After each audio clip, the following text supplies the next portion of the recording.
and it's something I've been working on for about a bit more than 2 years now. After I read an interesting publication by a French mathematician,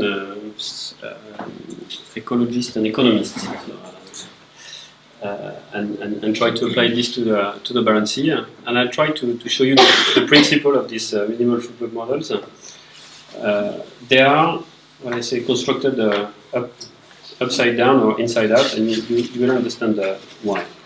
The starting point is that for us is working on the Barents Sea. This is a graph we use a lot at IMR that is representing all the aspects of the Barents Sea. And what you can see is that it's, there's phytoplankton, zooplankton, fish of different stages, many different benthic species and invertebrates. There's fishing activity going on with a trawl coming in, marine mammals, some living on the ice. So there is the ice, there is probably wave pattern, climate, and so on. So it's a system with many, many different components, including many components that are not represented. There is chemicals, viruses, other things that are there. So it's a super complex system. So when we want to make models of a system like this, we are just wonder, okay, how can we do that? Super complex model, super complex system. There's a lot of non-linearities in that system. We can generate a lot of complex dynamics. So that also makes it even more complex. As I mentioned earlier, this is an adaptive system. It's in permanent reconfiguration. Individuals, species, population, species, communities reconfigure themselves all the time. And we only observe a small fraction of that. So once you've stated all of this, the picture for making models of a system like the Barents Sea is quite blurred, and you can be very skeptic and just close the door of your office and leave because the hope is so small that you can just forget about it. And often just state that nature is not predictable, but in fact it's not totally unpredictable either, because we know that some things don't happen like this. And there are reasons why some things don't happen. Is that physical laws and chemical laws and basic principles in physiology and biology cannot allow for a number of things to happen. So rather than trying to focus on what will happen in a system like this and describing all the intricate details and mechanisms in the system, maybe we can start working on what are the limits of this system, what are the things that cannot happen, and if we define fairly well what are the things that cannot happen, maybe that can give us some information about what is left, is what can happen. So this you've just seen now. These are examples of systems of things that can or cannot happen using regression quantile. This is an example for plants in the Chihuahuan Desert. For those of you who have done fish stock models, you will recognize here the shape of this function, which is a recurve function, and it's showing that's the number of seeds, the density of seeds per quadrat meter, and that's the number of adult plants that result from the initial seed density. And that's typically a case where we see that there's a huge scatter. It's very difficult to predict how many plants you're going to get from just having the information on how many seeds you have in the first place. But there is an upper limit to that, so you can maybe predict how many plants you are not going to get given the amount of seed that you have, and it's something beyond that black curve. That's another example I mentioned earlier on recruitment of fish related to temperature. That was the case for Norwegian sea herring. And here we applied the quantile regression models again. And what you can see is that when you have high temperature, you can have high recruitment, but you can also have very low recruitment. But when you have low temperature, you usually never have high recruitment. So we can we can predict what's not going to happen. High recruitment when the temperature is lower, but it's very difficult to predict what will happen if we only have information on temperature. So if we follow this this kind of logic, we can start by saying we cannot predict anything. Everything is possible. So we start with the whole set of possibilities open, and then we say yes, but we know that there are some limits, like I've just shown in the model before. So we cut one part of the possible world and say, no, that we rule out. We can do that many times based on a number of principles, and we are left with something in the middle that is a narrow set of possible ecosystem states. So I'll show you in a Foodweb model how we can try to apply these concepts by trying to model what a Foodweb can possibly be rather than what a Foodweb should be. Okay, so this is called a Stochastic Dynamic Foodweb model. So the idea is to make a model relatively simple, that it's primarily stochastic. So it's really based on random number generations. There's only few principles in it, and the aim is to simulate Foodweb dynamics in a way. I think it's Christian Mulon who found that term to progress towards what we call an ecological Turing machine. So we want to simulate the dynamics of a Foodweb in a way that when people look at it, they can believe that it could be a real Foodweb. They have a hard time to figure out that it's actually simulated. And the whole rationale for this work is as its foundation in this paper that was published in 2009 called a minimal model of the variability of marine ecosystems. So how does that work? There's only a few ingredients, so I can review them all. The first thing you need to make a Foodweb model is a topology.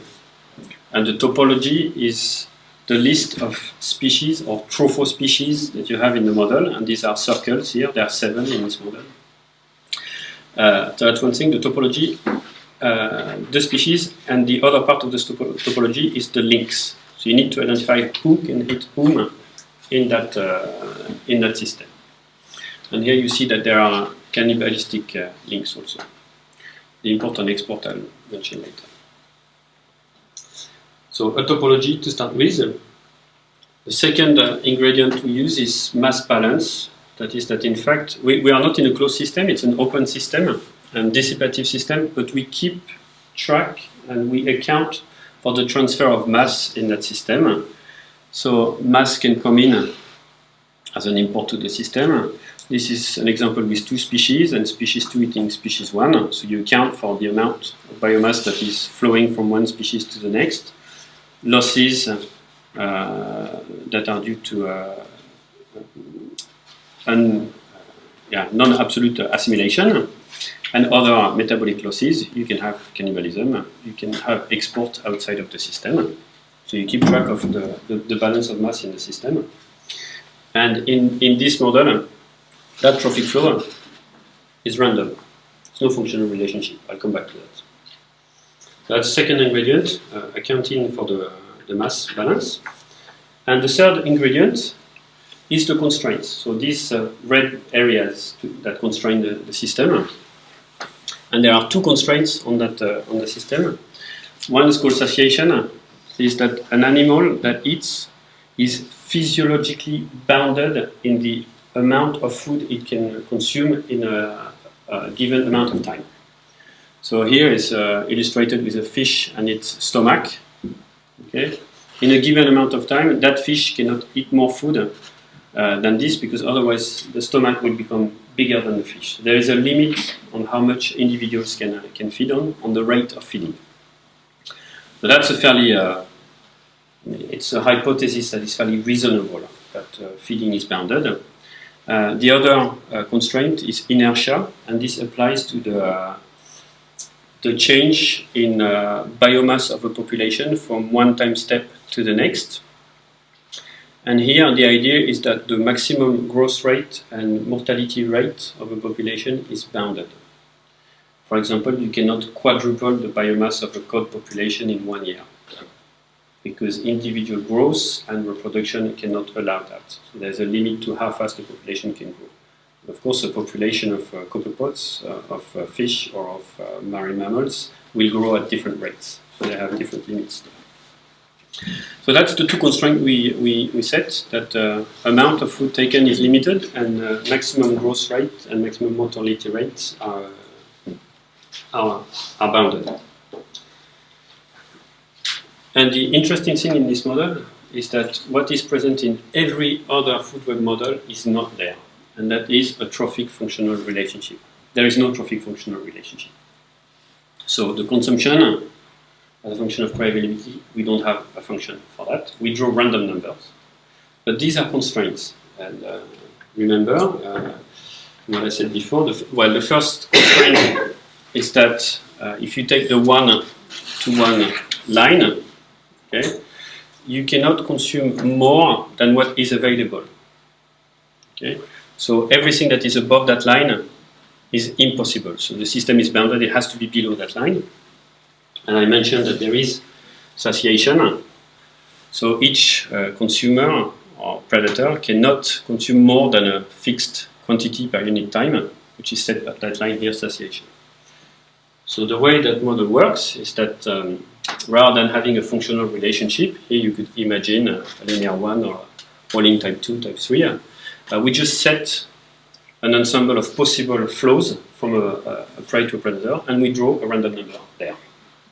And what we have to do in this model is to draw flows that are possible and that match all the constraints that we've set, so that mass balance is maintained. And there are a few other constraints, like one obvious one is that when you draw random flows, the result should not be that the species has a negative biomass. Again, that's a fairly trivial one, but it's an important one, and that bounds the system very much.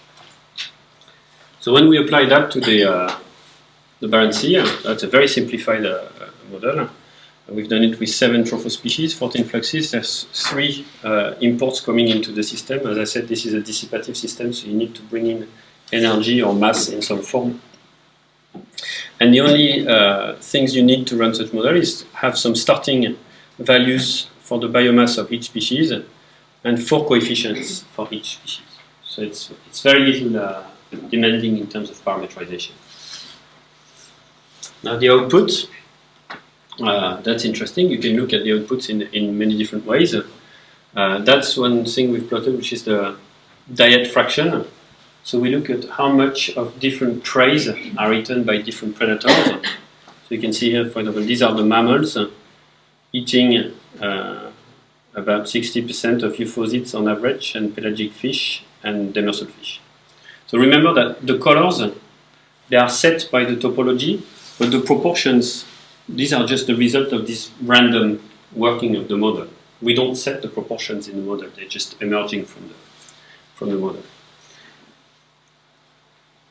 More interesting, the trophic functional relationship, they do emerge from the model, so we don't put them in, but you see that as the density of prey increases, the consumption also increases with a leveling of effect here. So this looks a bit like holding type 2 kind of trophic functional relationships. But I mean, it's very much, there's a lot of dispersion around that, so a lot of things can happen around these mean lines. Something that also appears, emerge from the model, is overcompensation in density dependence. So this graph shows the growth rate. 0 means the population is stable. Here it's declining, and here it's increasing. And what you see is that as a function of the biomass of the population, at low biomass they tend to have positive growth rates, and at high biomass they tend to have negative growth rates. So you have overcompensation like this. And for some groups, I mean, you can look at the scale here, they are very stable, they are very low growth and mortality rates. But for some groups it's quite obvious, like copepods and euphausids, that you have a good overcompensation. But more interestingly, the last thing is actually the time series that we get out of such models. So remember, it's a stochastic model, so every time you run the model, you get a different trajectory.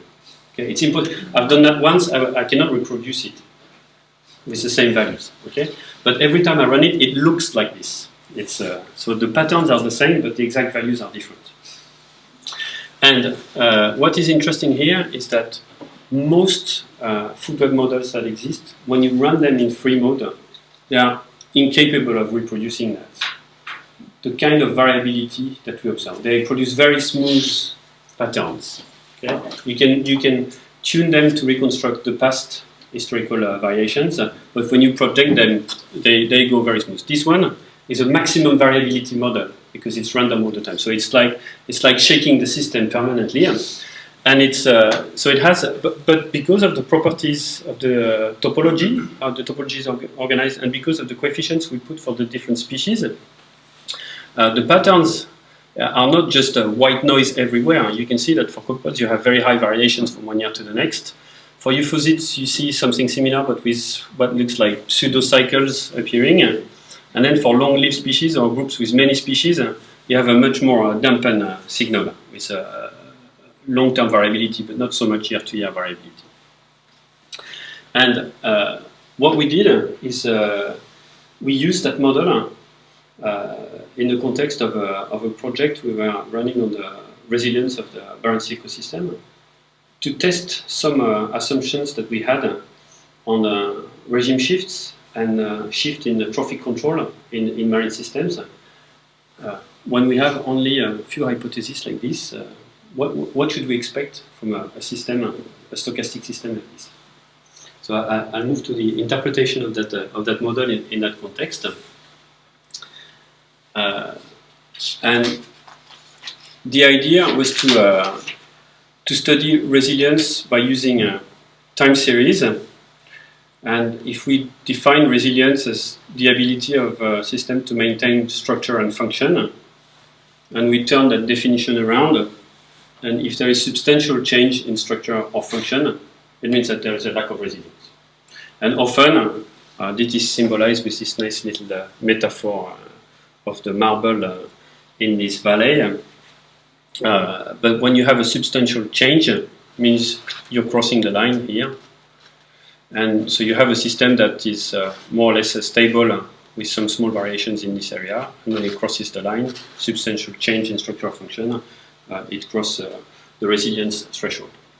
And the way people usually analyze this from empirical data is by accumulating and combining a number of information on the ecosystem state year after year.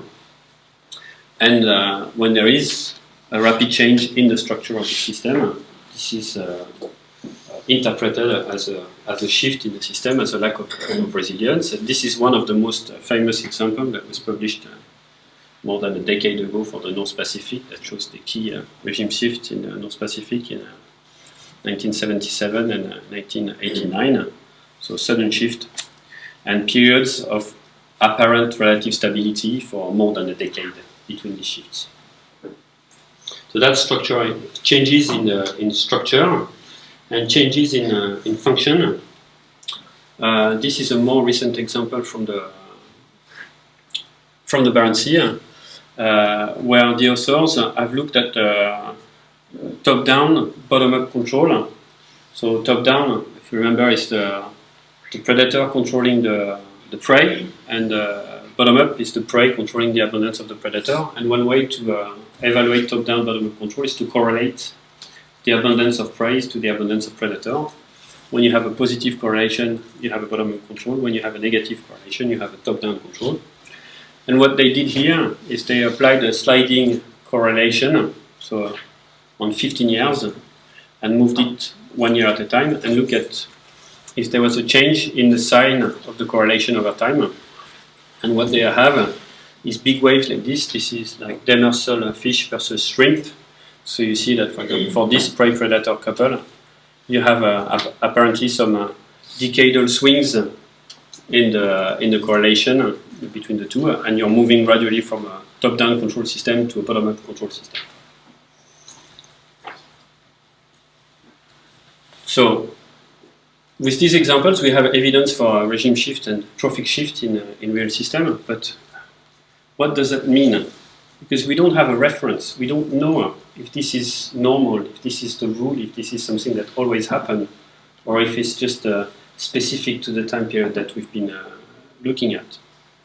And that's why we use this stochastic model, not as a model that is a true representation of the Barents Sea, but as a model of what would a simple system with a lot of random variability in it produce, and test if we would observe this kind of changes. So what we did is we took 3,000 years of simulation from the stochastic model, and we did almost exactly the same as what is done in most of these studies. We combined the information from the different time series using a principal component analysis to have one time series for the whole system. And we run a change point analysis on the first component, so we try to detect when there are abrupt shifts between periods of relative stability. And we said that we have a regime shift if there is at least 10 years between one regime shift and the next. So we don't want to have regime shift every 3 years. And we looked at the frequency of regime shifts that we obtain. And that's the kind of result we get. So the white line is this first principal component, so it's the aggregated state of the ecosystem. And this accounts for about 30% of the variance of the series, all the time series combined, which is a value that's actually similar to what you get when you do the analysis on empirical data. And the blue line is the mean state separated by the different shifts. So here, I think there's 60 years of data here, and you have 1, 2, 3, 4 identified regime shifts with this algorithm. When we do that over 3,000 years, we find a regime shift every 18 years. So every 2 decades or so you have a regime shift. That's a system like this would generate that by default. Similar analysis, but this time for trophic control. We take the same simulation. We do a correlation analysis on biomass. We correlate prey and predators using a 15-year sliding window, same method as in the paper. And we look at, do we have changes between top-down and bottom-up controls? That's the kind of things you get. So this is an example of a bottom-up phase in the system and a top-down phase in the system where you have positive and negative correlation. And here, if you track the correlation through time, you see these waves appearing, the same. And here I think the stars are the significant correlation. They are not so significant because of autocorrelation, but it's one way to separate the strong negative and strong positive correlations. And we look at the number of times we get inversion between a negative star and a positive star. And we do that for a lot of prey-predator couples. I won't go into the details of all these numbers here, but what you can see is as you go further up into the food web, these are copepod and here it's pelagic demersal, so we're going up into the food web. As you go up, you found more and more significant or apparently significant correlations. You find more and more inversions, and this comes, of course, more and more frequently. So in the end, when you look at higher in the trophic level, you find that every 16 years, it takes 16 years to shift from a top-down to a bottom-up control in such systems.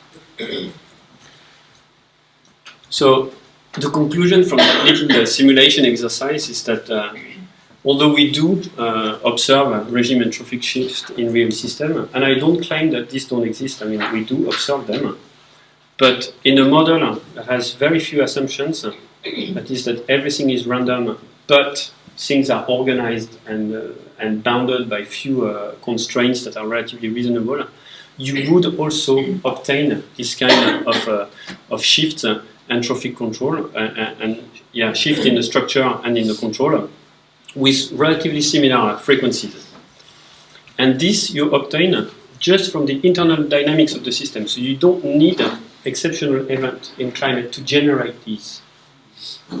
What we have here is actually equivalent to a system where climate would fluctuate a lot from one year to the next. Okay?